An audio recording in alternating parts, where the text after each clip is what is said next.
கர்த்தருடைய பரிசுத்த நாமத்திற்கு மகிமை உண்டாவதாக. இந்த நாளுக்கான தேவவசனம் 2 பேதுரு 2ஆம் அதிகாரம் 19வது வசனம். தாங்களே கேட்டுக்கு அடிமைகளாயிருந்தும் அவர்களுக்கு சுயாதீனத்தை வாக்குத்தத்தம் பண்ணுகிறார்கள். எதினால் ஒருவன் ஜெயிக்கப்பட்டிருக்கிறானோ அதற்கு அவன் அடிமையாய் இருக்கிறான். கர்த்தருடைய பரிசுத்த நாமத்திற்கு மகிமை உண்டாவதாக. ஒரு மிகப்பெரிய ஒரு நதிக்கரை, அந்த நதி பிரமாண்டமான அந்த நதி தண்ணீரெல்லாம் சேர்ந்து குவியலாக ஒரு பெரிய நீர்வீழ்ச்சியாய் அது கடந்து போகிற ஒரு இடம் அது. அந்த நதிக்கரையிலே ஒரு செம்மறி ஆட்டினுடைய சடலம், இறந்து போன ஒரு செம்மறி ஆடு அந்த நதி நீரிலே மிதந்து கொண்டு வந்தது. அதை ஒரு கழுகு நோட்டமிட்டு அந்த சடலத்தை, அந்த செம்மறி ஆட்டின் மாமிசத்தை தின்பதற்காக சரியாய் அந்த ஆட்டின் மீது வந்து உட்கார்ந்து கொண்டது. அந்த மாமிசத்தை தின்கிற நோக்கத்தில் அது உட்கார்ந்த பொழுது தின்ன ஆரம்பித்தது. அந்த ஆட்டின் மாமிசத்தை தின்கிற பொழுது இந்த கழுகினுடைய விரல்கள் அந்த செம்மறி ஆட்டினுடைய உடலில் உள்ள ரோமங்களிலே கால் சரியாய் சிக்கி கொண்டது.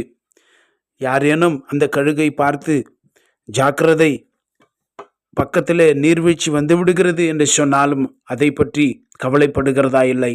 அவ்வளோ கவனமாய் அந்த மாமிசத்தை ரசித்து ருசித்து தின்னுகிறதாய் அது இருந்தது. காரணம் என்ன தெரியுமா? அந்த கழுகுக்கு எனக்கு பெரிய இறகுகள் இருக்கிறதே, சிறகுகள் இருக்கிறதல்லவா, நான் அடித்து நான் மேலே பறந்து போவேன் என்கிறது போல அது உட்கார்ந்து சாப்பிட்டு கொண்டே இருந்தது. இது அப்படியே சாப்பிடுகிற பொழுது அந்த நீர் நதியின் வேகத்திலே அது அப்படியே அந்த சடலம் கடந்து கடந்து கடந்து சரியாய் அந்த நீர்வீழ்ச்சி கிட்ட வந்த பொழுது, அப்பொழுதுதான் அது கழுகுக்கு தெரிஞ்சுதான், ஐயோ நீர்வீழ்ச்சி வந்து விட்டதே, தண்ணீர் அடித்து கொண்டிருக்கிறதே, மேலே விழப்போகிறதே என்று சொல்கிற பொழுது தண்டிய சிறகுகளை அடிக்க ஆரம்பித்த பொழுது அப்பொழுதுதான் அதுக்கு தெரிந்தது, ஐயோ தன்னுடைய கால்கள் எதிலோ மாட்டிக்கொண்டிருக்கிறதே என்று சொல்லி அப்படியே ஓலமிட்டு கொண்டே அந்த கழுகு அந்த நீரிலே அடித்து மாண்டு போனது. எனக்கு அன்பான கர்த்தருடைய பிள்ளைகளே, இந்த வார்த்தைகளை கேட்டுக்கொண்டிருக்கிற நமக்கு இது ஒரு எச்சரிப்பின் சத்தமாய் இருக்கிறது. தேவனாகி கர்த்தர் நம்மை பார்த்து நாம் எவ்வளவு நம்முடைய பொறுப்புகளிலே நாம் ஜாக்கிரதை உள்ளவளாய் இருக்கிறோம், நம்முடைய கடமைகளிலே நாம் எவ்விதமாய் ஜாக்கிரதை உள்ளவளாய் இருக்கிறோம், ஒரு கிறிஸ்துவலாய் தேவனுடைய பிள்ளையாய் நாம் எவ்வளோ பொறுப்புள்ளவளாய் இருக்கிறோம் என்பதை தேவனாகி கர்த்தர் இந்த வார்த்தைகளினாலே நம்மை நினைப்பூட்ட விரும்புகிறார். உங்களுடைய எந்த பொறுப்பாக இருந்தாலும் சரி, நீங்கள் வேலை செய்கிற இடத்துல, உங்களுடைய வீட்டிலே, உங்களுடைய ஒவ்வொரு சிறிய பெரிய காரியங்களிலே நீங்கள் எவ்வளவு ஜாக்கிரதை உள்ளவளாய் இருக்க வேண்டும் என்பதை இது நமக்கு உணர்த்துகிறது. கர்த்தருடைய பரிசுத்த நாமம் மகிமை.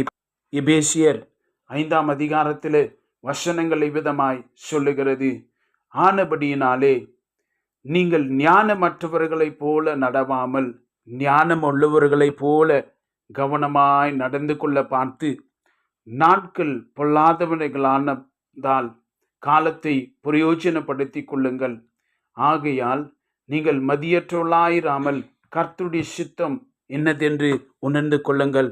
நாட்கள் பொல்லாதவைகளாய் இருக்கிறபடினாலே மிக ஜாக்கிரதையாய் பிரயோஜனப்படுத்தி கொள்ள வேண்டும். நேரத்தை வீணடிக்காதபடி இன்றைக்கு இந்த காலகட்டத்தில் இருக்கிற நம்முடைய நவீன கருவிகள் நம்மை அடிமைப்படுத்தக்கூடாது.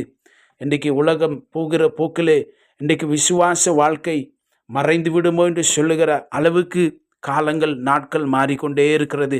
நாம் எவ்வளவு ஜாக்கிரதையாக இருக்கிறோம், நம்முடைய பரிசுத்தத்தில் எவ்வளவு ஜாக்கிரதையாக இருக்கிறோம், நம்முடைய வேத வாசிப்பில் எவ்வளோ கவனம் உள்ளவர்களாக இருக்கிறோம், தியானிக்கிற பழக்கம் நமக்கு உண்டாயிருக்கிறதா, தனிப்பட்ட ஜெப வாழ்க்கை நமக்கு உண்டாயிருக்கிறதா, தேவனுக்கு பயந்து கற்பனைகளையும் வார்த்தைகளுக்கு ஒப்பு கொடுத்து நடக்கிற ஒரு ஜாக்கிரதையின் அனுபவம் கவனம் நமக்கு உண்டாயிருக்கிறதா அல்லது குறைந்து கொண்டே போய் கொண்டிருக்கிறதா? நான் தேவனுடைய வார்த்தைக்கு செவி கொடுக்கறதில் எந்த அளவுக்கு கவனமும் ஜாக்கிரதையாக இருக்கிறேன், அல்லது ஏனோ தானோ என்று காலங்கள் போகிற போக்கில் அல்லது ஒரு நியூ இயர் வரட்டும், அன்றைக்கு நான் ஒரு நல்ல தீர்மானம் எடுப்பேன், அன்றைக்கு நான் மனம் மாறுகிறேன் என்று சொல்லி ஜாக்கிரதையற்ற நிலைமையிலே நம்முடைய போக்குற போக்கு வாழ்க்கை கடந்து போய் கொண்டிருக்கிறதா? என்னுடைய விசுவாசம் போன மாதத்தை விட இந்த மாதத்தில் என்னுடைய விசுவாசம் அதிகமாயிருக்கிறதா அல்லது குறைந்து போகிறதா? நான் விசுவாசத்தை நல்ல போராட்டத்தை போராடுகிறேனா அல்லது நான் விசுவாசத்தை பற்றி கவலை இல்லாமல் ஜாக்கிரதை இல்லாமலே நான் தேவன் என்னை அழைத்த அழைப்பிற்கும் பந்தய பொருளுக்கான இலக்கை நோக்கி ஓடாமலே நான் திசை திரும்பி இருக்கிறேனா, தேவனுடைய சித்தம் என்னதென்று அறியாமலே இருக்கிறேனா என்று சொல்லி இந்த நாளிலே நம்மை கேட்டுக்கொள்ள வேண்டியது அவசியமாக இருக்கிறது. இந்த வார்த்தைகளை கேட்டுக்கொண்டிருக்கிற அருமையான தேவனுடைய பிள்ளைகளே, இன்றைக்கு கர்த்தருடைய வார்த்தை சொல்லுகிறது என்ன தெரியும்? நீதிமொழிகள் 13ஆம் அதிகாரம் 4வது வசனத்திலே, சோம்பேறினுடைய ஆத்துமா விரும்பியும் ஒன்றும் பெறாது, ஜாக்கிரதையுடைய ஆத்துமாவோ புஷ்டியாகும் என்று சொல்லி நாம் இங்கே வாசிக்கிறோம். நீங்கள் எந்த அளவுக்கு ஜாக்கிரதையாக உள்ளவர்களாக இருக்கிறீர்கள், எந்த அளவுக்கு கவனமுள்ளவர்களாக இருக்கு. தேவன் என்னை பார்க்கிறார், கர்த்தர் என்னை வாட்ச் பண்ணுறார், என்னை கவனிக்கிறார் என்று சொல்லுகிற அந்த அக்கறையோடு நீங்கள் செயல்படுகிற பொழுது எல்லாவற்றிலும் நீங்கள் ஆசீர்வதிக்கப்படுவீர்கள். அதே அதிகாரம் நீதிமொழிகள் 13:13 சொல்லுகிறது, திருவசனத்தை அவமதிக்கிறவன் நாசமடைவான், கற்பனைக்கு பயப்படுகிறவனோ பலனடைவான் என்று சொல்லப்பட்டிருக்கிறதை கவனிக்க வேண்டும். என கண்பான தேவனுடைய பிள்ளையே, how careful you are in the things in your life, in every area of your life. உங்களுடைய வாழ்க்கையின் ஒவ்வொரு கட்டத்திலும் எந்த அளவுக்கு ஜாக்கிரதை உள்ளவர்களாக இருக்கிறீர்கள்? உங்களுடைய விசுவாச வாழ்க்கையை நீங்கள் காத்து கொள்ளுகிறீர்களா? கர்த்தரை பின்பற்றுகிறதில், வெளிச்சத்தில் நடக்கிறதில், இந்த உலகத்துக்கு நீங்கள் வெளிச்சமாக இருக்கிறதில் ஜாக்கிரதையாக இருக்கிறீர்களா? உங்களுடைய சபையில் நீங்கள் பிரயோஜனமாய் உங்களுடைய பொறுப்புகளில் நீங்கள் ஜாக்கிரதையாக இருக்கிறீர்களா? கர்த்தர் உங்களுக்கு அழைத்த அழைப்புகளிலும் கிருபைகளிலும் நீங்கள் ஜாக்கிரதையாக இருக்கிறீர்களா? ஒரு தகப்பனாய் தாயாய் உங்களுடைய பொறுப்புகளில் ஜாக்கிரதையாக இருக்கிறீர்களா? பிள்ளைகளாய் உங்களுடைய பெற்றோருக்கும் தேவனுக்கு நீங்கள் எவ்வளவு ஜாக்கிரதை, how careful about being a pleasing God pleasing children to your God and your parents. நீங்கள் எப்படி வாழுகிறீர்கள்? அருமையான வாலிப பிள்ளைகளை, சிறு பிள்ளைகளை, இந்த வார்த்தைகளை கேட்டுக்கொண்டிருக்கிற உங்களை நாம் பரிசோதனை செய்து கொள்வோம். நான் எந்த அளவுக்கு ஜாக்கிரதை உள்ளவனாய் நான் இருக்கிறேன் என்று சொல்லி நம்மை தேவனுடைய கரங்களை ஒப்பு கொடுப்போம். பரிசுத்தமும் நீதியுமான தேவனே, இந்த காலையில் எங்களை உம்முடைய வல்லமையுள்ள கரத்தில் தாழ்த்துக்கிறோம் ஐயா. ஆண்டவரே, இந்த உலகம் தான் போக்கிலே போய்கொண்டிருக்கிறது ஐயா. பெரிய நியாய தீர்ப்பு வருகிறதையும் அறியாமலே இந்த உலகம் கடந்து போய்கொண்டிருக்கிறதே.